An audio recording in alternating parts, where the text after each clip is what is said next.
अच्छा, सोचिए किसी भी बड़ी कंपनी के पहचान पत्र मतलब आईडी कार्ड में क्या होता है। एक तस्वीर, एक नाम। हाँ, शायद एक बारकोड। ये बस गेट खोलने की एक चाबी होती है। बिल्कुल। लेकिन क्या हो अगर वही छोटा सा प्लास्टिक का कार्ड एक पूरे डिजिटल ब्रह्मांड का दरवाजा बन जाए। ये सुनने में बहुत दिलचस्प लगता है।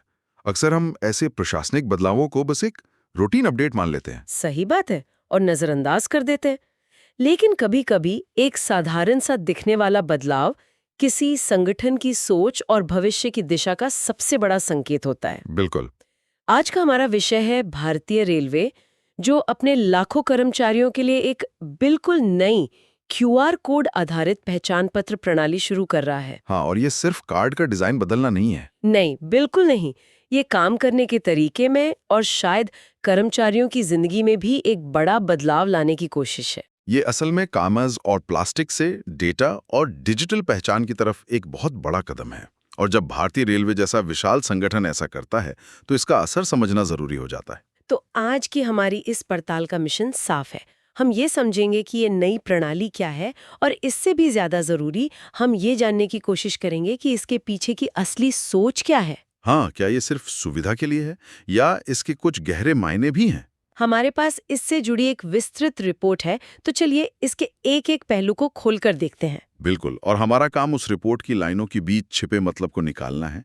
ये क्यों हो रहा है और इसका असली असर क्या होगा। ठीक है, तो सबसे पहले मूल बातों पर आते हैं। ये बदलाव किसी एक शहर या जोन तक सीमित नहीं है। रेलवे बोर्ड की प्रधान कार्यकारी निदेशक रेणु शर्मा ने साफ निर्देश दिए हैं कि इसे देश भर के सभी जोन में लागू किया जाए। मतलब ये पैन इंडिया रोल आउट है। हाँ, एक देशव्यापी एक साथ होने वाला बदलाव है। और यहीं पर पहली दिलचस्प बात सामने आती है। रिपोर्ट बताती है कि रेलवे ने कर्मचारियों की पहचान के लिए रंगों का इस्तेमाल किया है। हाँ, ये मुझे भी बहुत स्मार्ट लगा। ये बहुत ही सरल लेकिन मनोवैज्ञानिक रूप से बहुत प्रभावी तरीका है। रिपोर्ट के मुताबिक जो स्थायी कर्मचारी हैं, उन्हें पीले रंग का कार्ड मिलेगा। और जो संविदा यानी कॉन्ट्रैक्ट पर काम कर रहे हैं उनके लिए नारंगी रंग का कार्ड होगा। सही। अब इसे सिर्फ एक डिजाइन की पसंद मत समझिए, इसके पीछे एक सुरक्षा का पहलू है। अच्छा, वो कैसे? सोचिए, किसी भी संवेदनशील इलाके में सुरक्षा गार्ड को दूर से ही कार्ड का रंग देकर कर्मचारी की स्थिति का अंदाजा हो जाएगा। उसे कार्ड को करीब से पढ़ने की जरूरत नहीं है। बिल्कुल, ये पहचान की प्रक्रिया को सेकंडों में पूरा कर देता है और गलती की गुंजाइश कम करता है। अच्छा, तो रंगों से कर्मचारी की पहचान तुरंत हो जाती है। ये तो चालाकी भरा तरीका है।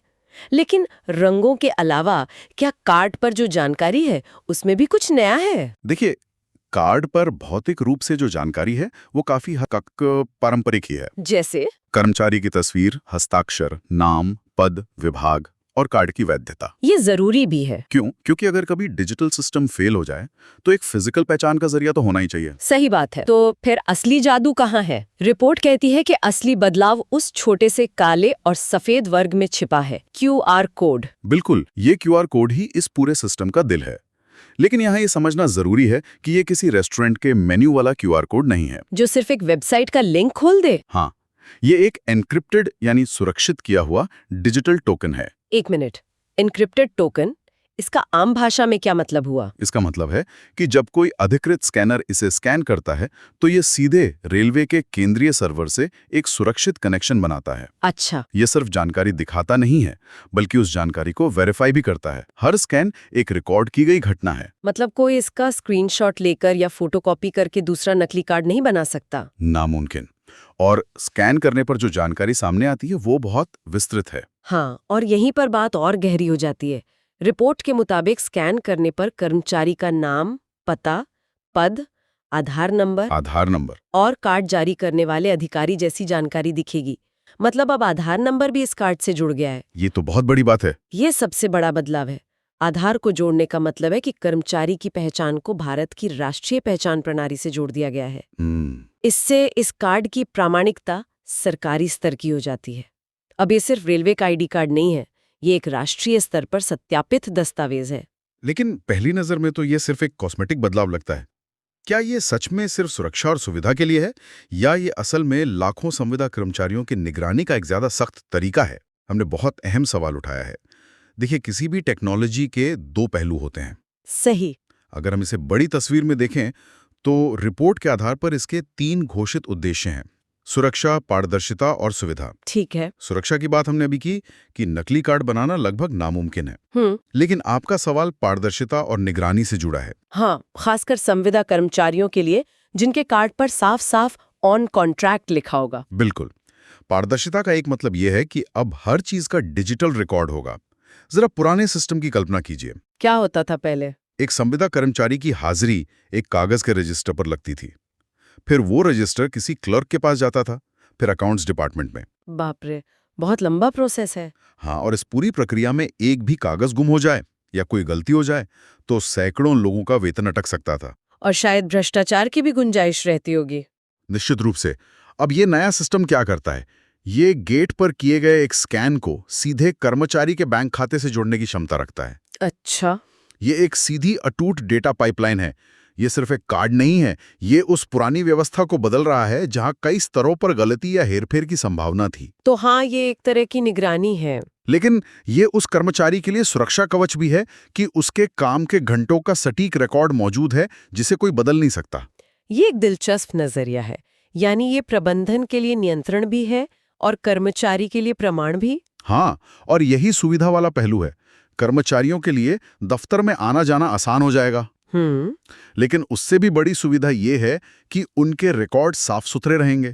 ये भारतीय रेलवे जैसे संगठन के लिए बहुत बड़ी बात है, जिसके पास दुनिया के सबसे बड़े कार्यबलों में से एक है। सही बात है। इस पैमाने पर चीजों को मानकीकृत करना यानी स्टैंडर्डाइज करना अपने आप में एक बहुत बड़ी उपलब्धि है। ये सब कागज पर तो बहुत अच्छा लगता है, लेकिन भारत में इतने बड़े पैमाने पर किसी टेक्नोलॉजी को लागू करना कभी भी आसान नहीं होता। क्या रिपोर्ट में संभावित चुनौतियों के बारे में कोई जिक्र है? रिपोर्ट सीधे तौर पर चुनौतियों का जिक्र नहीं करती है, लेकिन हम अपने अनुभव से कुछ अंदाजा लगा सकते हैं। जैसे कि? सबसे पहली और बड़ी चुनौती होगी कनेक्टिविटी की। सही। भारत में हर जगह, खासकर दूर दराज के रेलवे यार्डों या वर्कशॉप में इंटरनेट कनेक्टिविटी एक जैसी नहीं होती। बिल्कुल। क्या होगा अगर किसी रिमोट लोकेशन पर स्कैनर सर्वर से कनेक्ट ही न कर पाए? क्या इसका कोई ऑफलाइन समाधान सोचा गया है? ये एक बहुत ही व्यवहारिक समस्या है। और दूसरी चुनौती है प्रशिक्षण। रेलवे का वर्कफोर्स बहुत डाइवर्स है। इसमें युवा, तकनीक प्रेमी इंजीनियर भी हैं और ऐसे वरिष्ठ कर्मचारी भी जो शायद अभी भी फीचर फोन का इस्तेमाल करते हों। इन सभी को एक नई डिजिटल प्रणाली का उपयोग करने के लिए प्रशिक्षित करना एक बहुत बड़ा काम होगा।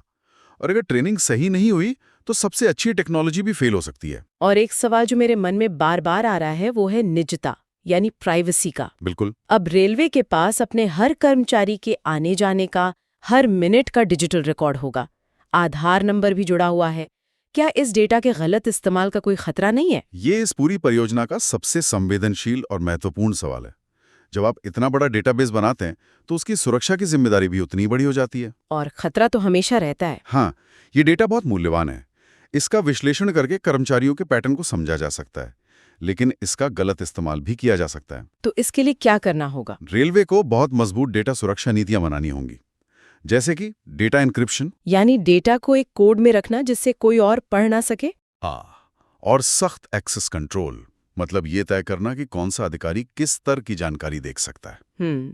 और एक स्पष्ट नीति कि इस डेटा का उपयोग केवल उन्हीं कामों के लिए किया जाएगा जिनके लिए इसे इकट्ठा किया गया है। अगर इन चीजों पर ध्यान नहीं दिया गया तो सुविधा के लिए बनाया गया सिस्टम भविष्य में एक बड़ी मुसीबत बन सकता है। तो ये सिर्फ एक नया आई कार्ड नहीं है, ये भारतीय रेलवे के आधुनिकीकरण की दिशा में एक बहुत बड़ा और शायद जोखिम भरा कदम भी है। बिल्कुल, ये एक पारंपरिक संस्था की छवि से निकलकर एक आधुनिक डेटा ड्रिवन संगठन बनने की कोशिश जैसा है। ये दिखाता है कि संगठन ये समझ रहा है कि भविष्य डेटा और टेक्नोलॉजी का है। और ये सिर्फ दिखावे के लिए नहीं है।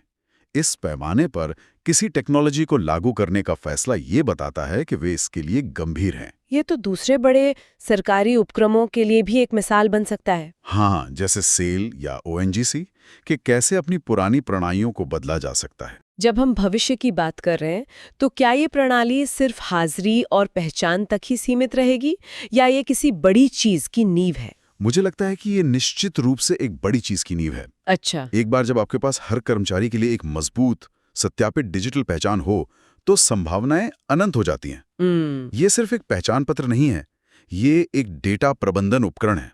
जैसे कि क्या क्या हो सकता है, थोड़ा और विस्तार से बताइए। सोचिए, इसी एक कार्ड को कर्मचारी के यात्रा पास से जोड़ा जा सकता है। अरे वाह। अभी रेलवे कर्मचारियों को अपने मुफ्त यात्रा पास के लिए कागजी प्रक्रिया से गुजरना पड़ता है। हाँ वो तो है। भविष्य में वो बस टिकट काउंटर पर अपना आईडी कार्ड स्कैन कर सकते हैं और उनका पास अपने आप वेरीफाई हो जाएगा। ये तो बहुत बड़ी सुविधा होगी। और सोचिए, इसी कार्ड को उनके स्वास्थ्य लाभों मतलब मेडिकल रिकॉर्ड से जोड़ा जा सकता है। अच्छा। किसी भी रेलवे अस्पताल में एक स्कैन से डॉक्टर के पास कर्मचारी की पूरी मेडिकल हिस्ट्री आ सकती है।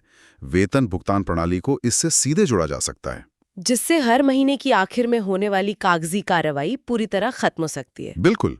ये एक सिंगल डिजिटल चाबी बन सकती है जो कर्मचारी से जुड़ी हर सेवा का ताला खोल सकती है। ये तो एक पूरे इकोसिस्टम की तरह लगता है, जहां कर्मचारी केंद्र में है और सारी सेवाएं उस एक डिजिटल पहचान के जरिए उससे जुड़ी हुई हैं। आपने बिल्कुल सही शब्द का इस्तेमाल किया, इकोसिस्टम। ये एक डिजिटल कर्मचारी इकोसिस्टम बनाने की दिशा में पहला और सबसे महत्वपूर्ण कदम है। और अगर रेलवे इसे सही तरीके से लागू कर पाता है तो ये भारत में किसी भी सरकारी संगठन द्वारा किए गए सबसे बड़े डिजिटल परिवर्तनों में से एक होगा। तो आज की हमारी इस गहरी पड़ताल के मुख्य निष्कर्ष क्या हैं, अगर हमें इसे कुछ बिंदुओं में समेटना हो? जरूर। पहला, भारतीय रेलवे अपने सभी कर्मचारियों के लिए सिर्फ एक नया कार्ड नहीं ला रहा है, बल्कि एक पूरी डिजिटल पहचान प्रणाली लागू कर रहा है जो क्यूआर कोड और आधार पर आधारित है। सही। दूसरा, स्थायी कर्मचारियों के लिए पीला और संविदा कर्मचारियों के लिए नारंगी रंग का कार्ड सिर्फ एक डिजाइन नहीं, बल्कि सुरक्षा और त्वरित पहचान की एक सोची समझी रणनीति है।